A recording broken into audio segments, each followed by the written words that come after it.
Howdy everyone, it's Sam. Welcome to the Wobble Enjoy Sports channel. If you're new around here, hope I can get you to consider liking the content and subscribing to the channel. But if you are a regular around these here parts, thank you very much for the continuous support. What a difference one round of footy does make.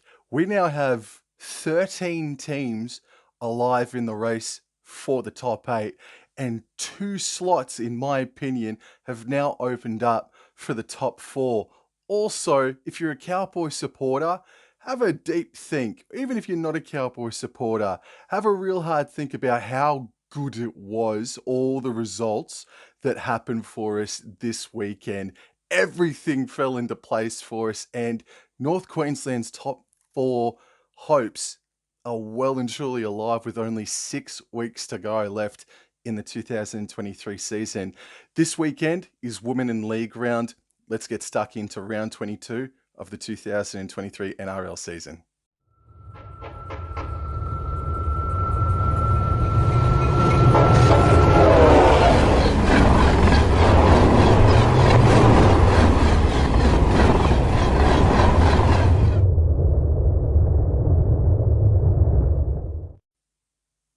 The first game of round 22 is on Thursday night, and it is from the Gabba. The Brisbane Broncos host the Sydney Roosters. On tab, the Broncos are deserved favourites at $1.40. The Sydney Roosters are $2.90. It's been a couple of years since the Broncos have beaten the Roosters at all. It's also been 4 years since the Broncos beat the Roosters in Brisbane. That was the last time they beat the Roosters in Brisbane, was in 2019. This game is a match that pits 2 of the 5 worst teams in the NRL for handling errors.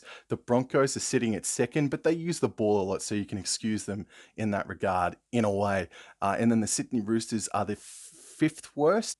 Yes, they are the 5th worst team in the NRL for handling errors. And up until this past weekend, they have been pretty ordinary in attack. So there is a chance, if there's rain about, and it has been a bit overcast, I'm not too sure what the weather is like coming into Thursday, but a game that pits 2 of the 5 worst handling errors teams in the NRL might be a sloppy Joe of a game. The record for that being 31 wins for Brisbane, 25 wins for the Sydney Roosters. And this will be the 57th meeting between the two clubs. Getting into the team list news now for the Brisbane Broncos. Dean Mariner is in, and Corey Oates, unfortunately, still out with a troublesome knee injury, I believe it is. But by and large, that back line is unchanged. Going into the forward pack now, Tom Flegler returns from 3 or 4 weeks suspension, and Brendan Piakura fills a spot in the back row again.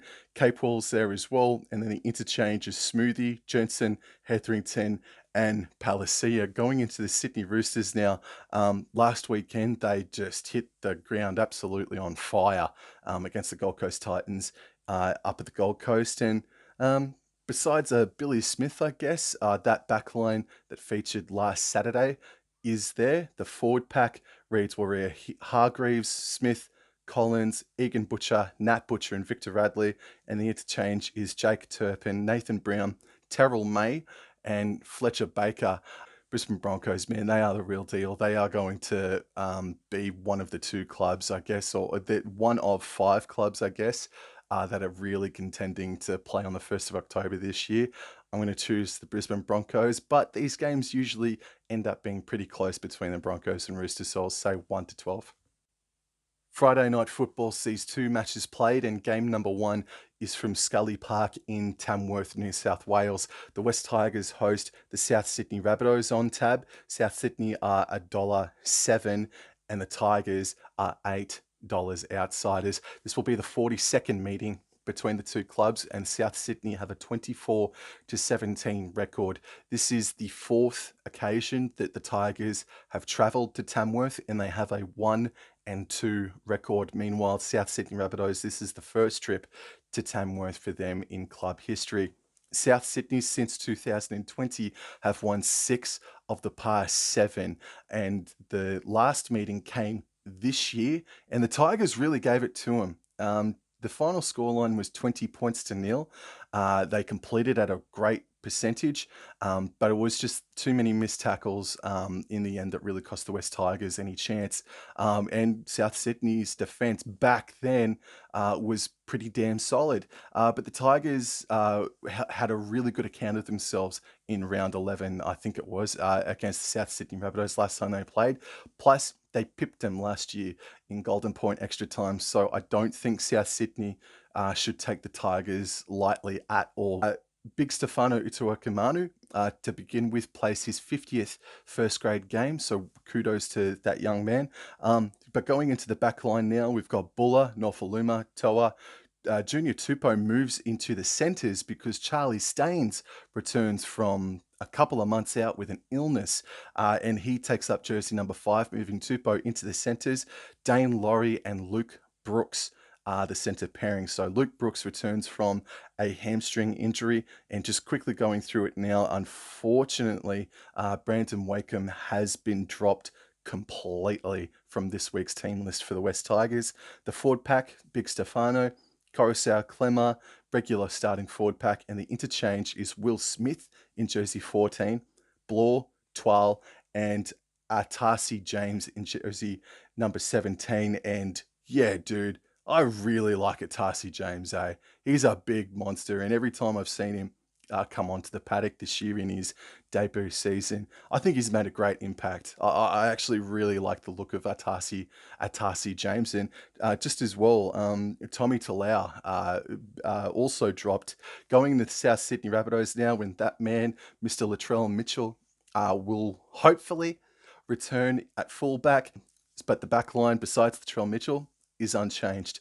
The forward pack, Arrow, Cook, Sele, Kolowamutangi, Host, and Murray. And the interchange reads Mawali, Havili, Jed Cartwright, and Thomas Burgess. So unfortunately, Blake Taff misses out completely there. But just a quick shout out to Jai Arrow, bro.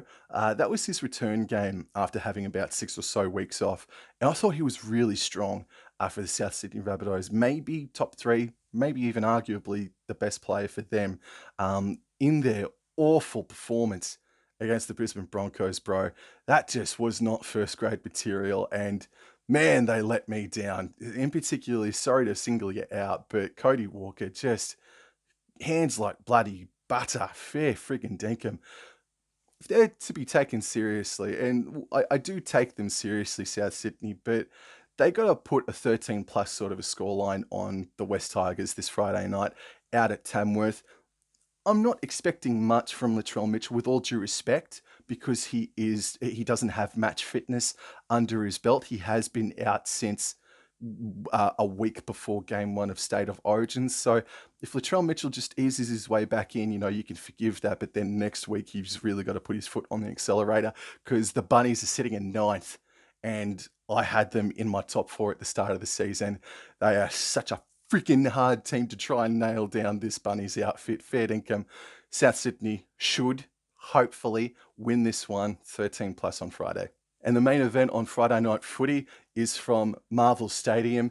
It is the Melbourne Storm versus the Parramatta Eels. It is the Storm who are coming into the game as favourites, $1.48, and the Eels are $2.60 outsiders. This will be the 44th meeting between the two, and the Storm have a 25-18 lead. The Storm defeated the Eels in round 1, Golden Point extra time, this season. That was their first win against Parramatta since the 2020 finals series. The last time that the Storm beat Parramatta in Melbourne was in 2019. So the Eels do come into this game with a bit of wood over the top of the Melbourne Storm. But this is Parramatta's first game at the Docklands since the 2007 preliminary final. They have played there twice, and they do have a 1-1 record against the Melbourne Storm. But this is their first trip to Docklands since 2007. Going into the team list news now for the Melbourne Storm to start off with. Meaney, Warbrick, Marion Seve, Tonamapia, Xavier Coates, Cameron Munster, and Jerome Hughes. So Remus Smith, I believe it was a shoulder injury. I think, but he has suffered an injury, and it could cost him his season, unfortunately. And Justin Olam as well is out, and I can't quite remember. I apologise. The forward pack is by and large unchanged as well. Trent Liero, Tom Eisenhuth, and Josh King are the back row. Eisenhuth comes in for Tarek Sims, who is suspended for a high shot in last weekend's upset loss against the Newcastle Knights in the Hunter Valley. And then the interchange for the Storm is Garlick, McDonald. Oh, Alicia Katoa returns from an eye injury or an eye socket injury, but that's cool. He's back in jersey 16 coming off the bench, and Tyron Wishart as well. And then going into the Parramatta Eels now, Gutherson, Wonga Blake, Penasini, Simonson, Russell, Dejan Arce, and Mitchell Moses. The forward pack, Ogden, Hands, Paulo, Davey, Cartwright, and Hopgood. Moretti, Offahengawi, Joey Lussick, straight from England, is going to be playing off the bench in jersey number 16. And Ryan Madison wears jersey number 17 as well. So Sean Lane dislocated his elbow last Saturday night. Oh my God. So coming in to shoot this video, I was pretty confident actually in my tip about the Melbourne Storm. Really un-Melbourne Storm like what happened or what they did to themselves this past Saturday against the Newcastle Knights. And credit to Parramatta Eels, they did get bashed for the first 60 odd minutes. But then the Parramatta Eels sort of finished off the better team, but that's because of a couple of different circumstances there, that the Cowboys leaked 2 late tries to Mitch Moses. But I don't know, man. All of a sudden now, just with the team list changes, especially that centre pairing for the Melbourne Storm, man, like it is, all due respect, their second string centre pairing. So that just brings them much more into it, the Parramatta Eels. Oh, this is a bit tough to pick now. I just got this thing that the Melbourne Storm, they returned to the Docklands, for the first time in a decade or so against the Panthers. A few weeks ago, they lost that game, and I think they've got one more game, or this is just the last game at Marvel Stadium for until next time. I don't know, man. Are the Melbourne Storm really going to go 0-2 at the Docklands this season? I reckon if you do want to take the Parramatta Eels at $2.60 on tab, make that $2.70. I can't blame you, man. I reckon they're going to shorten up as the days go on leading in to Friday night footy. Oh, it's a trap. It's a trap. It's a really hard game to tip all of a sudden. Oh, I really want to tip Parramatta, but I'm going to play it safe because Melbourne Storm don't usually put 2 bad performances in a row. They don't usually lose 2 in a row. They should be stinging. Craig Bellamy did say some personal things or personable things in his presser in the loss to Newcastle. I'm going to tip the Melbourne Storm, but this is going to be another really close game between the Parramatta Eels and the Melbourne Storm this Friday. On Super Saturday, there are 3 games, and game number 1, I cannot believe I'm about to say these words. Game number 1 is the match of the round. The Canberra Raiders versus the Newcastle Knights from GIO Stadium. On tab, the Raiders are $1.65. The Newcastle Knights are $2.20. This will be the 56th meeting between the two, and the Raiders have a 29-24 record. The Newcastle Knights last won in Canberra in 2018, but they defeated the Raiders earlier this season up at McDonald Jones Stadium. I think the scoreline was 28-18 or 24-14. And in that game, Jack Whiten had one of his biggest Jekyll and Hyde games of all time, bro. Yet, in that same game, Jordan Rapana and Kalen Ponga and Jamal Fogarty did not play in that game. As a matter of fact, Jamal Fogarty, from memory, fell ill about 48 or 24 hours before kickoff. So the Raiders were dealt a bit of a hard blow there. But the Newcastle Knights did account for them quite well. They accounted for the Melbourne Storm brilliantly this past weekend. Holy crap, that is a game changer, not just for this season, but for the next That's a massive win, the way they went about defeating the Melbourne Storm this past Saturday. And look, I apologise to any Newcastle Knights fans out there, man. I gave them 0 against the Melbourne Storm this past weekend, and holy crap, the missed tackles that the Melbourne Storm are guilty of missing, it came back to bite them in the ass, because that game plan, that one hope I gave Newcastle last weekend, they utilised it bloody brilliantly, man. They played such a powerful, fast game, bro. But they started pretty ordinary, and that's where this game again is so hard to tip, because the Raiders, besides last weekend, are known for being fast starters and not letting go of that lead. So the Knights really have to have a good start this weekend. And just back to that game that was played early this season between these two clubs. In that game, the Newcastle Knights completed at 84%, the Raiders at 72%. The Raiders missed 45 tackles that game, and the Newcastle Knights had 45 tackle breaks to the Raiders 24. This forward pack is going to be a really good battle, but let's get into the team list, because I've got no idea what they actually do line up as. So for the Canberra Raiders, the back line is unchanged. The forward pack is unchanged, and the interchange bench is Starling, Gula, Solo, and Ata Mariotta. Moving into the Newcastle Knights, and the back line is unchanged. The forward pack is Saifidi, Crossland, Thompson, Frizzell, Fitzgibbon, and Elliott. And the interchange is Kurtman, Brodie Jones, Jack Hetherington, and Matt Croker.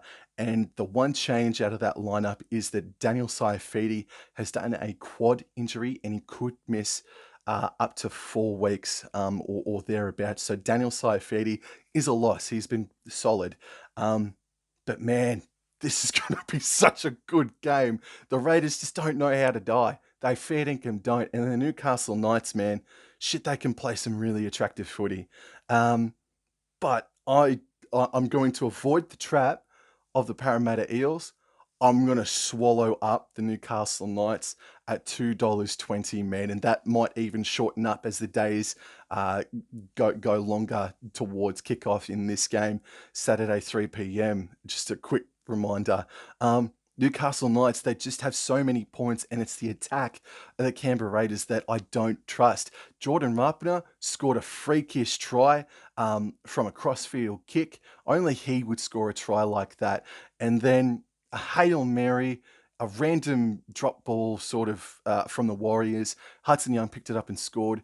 They're not really creating points, man. And I made that point last week, and it was sort of there again this past weekend against the New Zealand Warriors. And credit to the Raiders, though, they don't know how to die, and they came out of freaking nowhere to tie that game up and take it to golden point extra time. Newcastle Knights did defeat the Raiders earlier this season. This is the Raiders' first home game in a month. The Knights, oh man, what a win this would be. If the Knights win this game, I mean, they've already changed the game a bit, bro, but this would like rattle the earth's core. They would then become huge chances to get into the top 8. I'm taking the Newcastle Knights. I think they've got way too many points in them. And they just looked like they had the correct amount of mongrel in them this past Saturday, but it's not going to be easy. This should be, if we're lucky, it should be an amazing game of footy. And the second game on Super Saturday is from WIN Stadium in Wollongong. The Dragons host the Sea Eagles. The Dragons are $2.70. The Sea Eagles are $1.45 on tab.com.au. This is the 34th meeting between the two, and the Dragons have a 22 wins to 11 wins to the Sea Eagles overall head-to-head record. This is a huge occasion because it is Daly Cherry Evans's 300th game. He has not been rested after an Origin game. He has just ploughed on through as DCE, man. If it's not Sean Johnson, it really is Daly Cherry Evans who might nab the Dally M Halfback of the Year. He's been really, really good in 2023, and this is his big occasion. Unfortunately, not at Four Pines Park, but you imagine in a couple of weeks' time when they do return to the venue, it will be a massive celebration for DCE. The Dragons, however, I mean, if there's one club that DCE would have not to have liked to have played in this contest, it would have been the Dragons, because St. George Illawarra have been the bogey side of the Manly Seagulls for a really long time, as that overall head-to-head record suggests. Since 2017, the Dragons have won 7 of the past 9 encounters between the two clubs, and DCE, he always likes a challenge, and here's another stat for him to overcome in his team as well. The Sea Eagles have not won in 7 attempts since 2003. They have not won at WIN Stadium. It's been 20 years since the Sea Eagles have won at WIN Stadium, and DCE says, what a perfect time to break that friggin' hoodoo this weekend. St. George Illawarra's team list is as follows. After last weekend's effort, the back line is unchanged, and that was against the Tigers. The forward pack reads Molo, Little, Lowry, Burns, Dan Russell, and Jack DeBellin. And the interchange, whoa, okay, we've got a debutant for the St. George Illawarra Dragons. His name is Connor Molizen. I really hope I pronounced that correctly, but congratulations to you, young man. The rest of the interchange reads Michael Molo, Toby Couchman, and Jack Bird. Going into the Sea Eagles lineup, and there have been a couple of changes, but not in the back line. So 1 to 7 is unchanged after last weekend's thrilling victory against the Cronulla Southland Sharks. The forward pack, Sipley, Croker, and Lodge start. And the back row is Olakawatu, Tuolangi, and Jake Trbojevic. And then the interchange is Madison, Woods, Sean Kepi, and Ethan Bullymore. So Josh Aloye and Taniela Paseka, both, well, not both. One of them did a shoulder joint. The other one did a leg injury, and both of those men, Aloye and Paseka, their seasons unfortunately might be done. That's unconfirmed, but those are the two changes. I am going to tip the Manly Sea Eagles. They should take a hell of a lot of confidence after beating up the Cronulla Sharks at Shark Park, but they had another fade out, bro, and they haven't really done it this year, maybe on 2 occasions, but last year in the second half of 2022, they sort of had this theme around them where they would just fade out badly in second halves, and that came to fruition this past Sunday. So need to play a full 80 minutes, because otherwise I do think Dragons are a sniff, but I'm going to tip the Manly Sea Eagles to win this game 1 to 12. And the main event on Super Saturday is from Bluebet Stadium. It is the Penrith Panthers versus the Cronulla Sutherland Sharks. On tab, the Panthers are $1.14 and the Sharks are $5.50.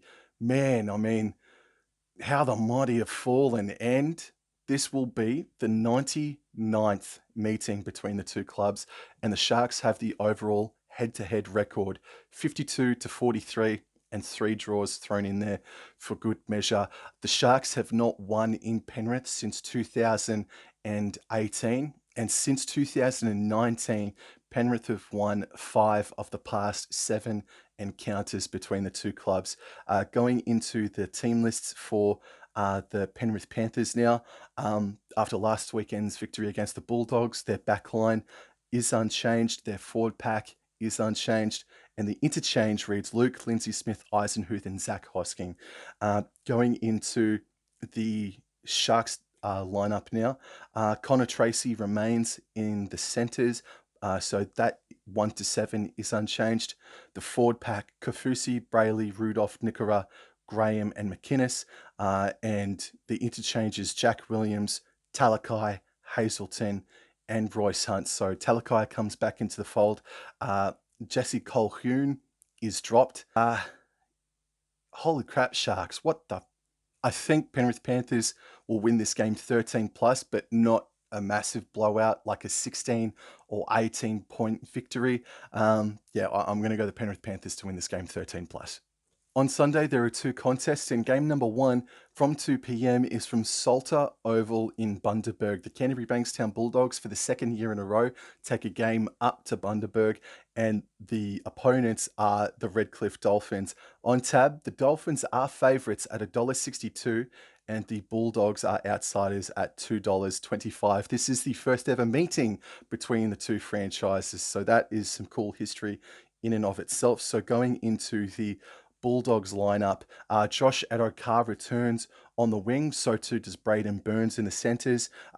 Toby Sexton is back in the halfback position. King, Marnie, and TPJ start in the front row. Viliami Kikau returns. That is massive. Preston returns after an illness or a HIA. And RFM, Raymond Fatala-Mariner, is in the lock position. The interchange reads Flanagan, Morin, Corey Waddell, and Samuel Hughes. So mass changes for the Canterbury Bankstown Bulldogs, in particularly in that forward pack. Going into the Dolphins, who are coming off a bye and a really solid effort against the Penrith Panthers, even though it was a loss. Going into the team list for the Dolphins, Hammer is at the fullback, Asako, Aitken, Tavare, New, Cody Nikarima, and Sean O'Sullivan rounds out the backline. Jesse Bromwich, Jeremy Marshall-King is in the hooker position. There were reports only 2 weeks ago that his season might be done, but, well, that's another massive inclusion this Sunday. Jeremy Marshall-King in the hooker position. Mark Nichols as well is the other starting front rower. And the back line, Felicia Kofusi, Connolly Lemuelu, and Kenny Bromwich round out the back row. And the interchanges, Herman Essa, Josh Kerr, Anthony Milford, and Jared Wallace. So I cannot see Isaiah. Yes, I can. Isaiah Katoa probably just being rested after having an almighty 2023 debut season. He's been named as 18th man this Sunday. I think that's fair enough. With Toby Sexton being back, it makes them a try better side, if you know what I mean. They make it his performances in the game and a half that he's played, they've looked like a completely different side. And when he went off halfway through that game against the Broncos a couple of weeks ago, Bulldogs absolutely felt a freaking water in that game. But the inclusion of Viliami Kikau, Preston, and RFM, that's, I can't quite remember all the way back to round 3 or thereabouts this year. But that's got to be the first time that they've actually had their preferred starting back row in 2023. Hell, even forward packs. So Bulldogs fans and everybody involved with the club are probably saying, hallelujah, here we go. I think even though Kikau's back and they do have a more improved forward pack, I'm going to choose the Dolphins. I just think they're coming off the bye and they took the Panthers to the limit a couple of weeks ago. And the Bulldogs, I mean, I don't have any evidence or any form to go off on in regards to their defense. And they flicked, I think, on average 44 points over the past 6 weeks or so. That's a stat I think that's floating around. Dolphins will win this game in Queensland 1-12 this Sunday. And the final game of round 22, Women in League round, is from Seabus Super Stadium on the Gold Coast. The Gold Coast Titans host the North Queensland Cowboys, and the Titans are $3 outsiders. The Cowboys are $1.38 favourites. This will be the 31st meeting between the two, and the Cowboys hold the overall head-to-head record, 19 wins to 11 wins over the Gold Coast Titans. Since 2020, 6 of the 7 encounters between these two have been decided by at least 20 points or more. So it's been blowout city between these two clubs since 2020, all but one occasion, and that was their most recent battle against each other, which was earlier this season, and the Gold Coast Titans hit out to a lead. And for a while there, they looked like the better team. But then in the space of 120 seconds, Kieran Foran and AJ Brimson went down with leg injuries, and that changed the complexion of the contest. The Cowboys came roaring back to win that game. But the Gold Coast Titans in that game were super gritty. That is one of their grittier performances of 2023. Really unlucky to lose that game, if I'm being honest. Going into the Titans team lineup, Brimson, Camperera, Kelly, Fafita, Sami, Foran, and Boyd. And the forward pack is Fodawaker, Verrills, Liu, Fafita, Stimson, and Aaron Clark. I like that. The interchange is Campbell, Randall, Haas, and Isaac Suomala-Aui, and the likes of a Jacob Arlick is floating around on the reserves list. And then going into the North Queensland Cowboys, their backline 1 to 7 is unchanged, and the forward pack McLean, Robson, and Hess. Leilua, Fenefuiaki has his first starting appearance in first grade, so congratulations to him. And Ruben Cotter is in the lock position. The interchange reads Jake Granville, Jermaine Tonoa-Brown, Jason Taumalolo, and Sam McIntyre. So Jeremiah Nene, his season might be over with an AC joint injury, keeping him out 4 to 6 weeks. And Griffin Neem, I thought he suffered a grade 2 concussion, but maybe his symptoms have gotten worse over the past 24, 48 hours. So Griffin Neem and Nene are exclusions for the North Queensland Cowboys this weekend, and Leibutt and Kyle Felt have been named on the reserves list. Really looking forward to a couple of different battles in this game. Calm Pereira versus Semi Valame, that's going to be a cool battle to see. But I think maybe the key to it all is going to be David Fafita versus Kuli Kefu-Fenefuiaki. It would have been Nene, but he has suffered an injury. So Fafita versus Fenefuiaki this Sunday. Oh, that's going to be a pretty intense smash mouth battle. And then a Sam Verrills versus Reece Robson hooker battle as well. That's a pretty cool one-on-one matchup as well. Look, obviously I'm going the Cowboys, but there's something about this game that's given me the shakes, bro. I think they're a sniff. I don't know why. I'm picking up a scent. And I hope I'm wrong about that. So I'm going to tip the Cowboys to win this game 1-12. Yo, that's it for me, guys. Thank you very much for the continuous support. Look forward to the NRLW tips video that I'm going to be releasing later on tonight. And it really does mean a lot, all the support that I've gotten over the past week, in particular, which has been the channel's most successful couple of days. That's for freaking sure. Have a very nice weekend. Hope your team wins, except for the Gold Coast Titans. And I'll see you guys in the next episode. Thank you. Take care. Adios.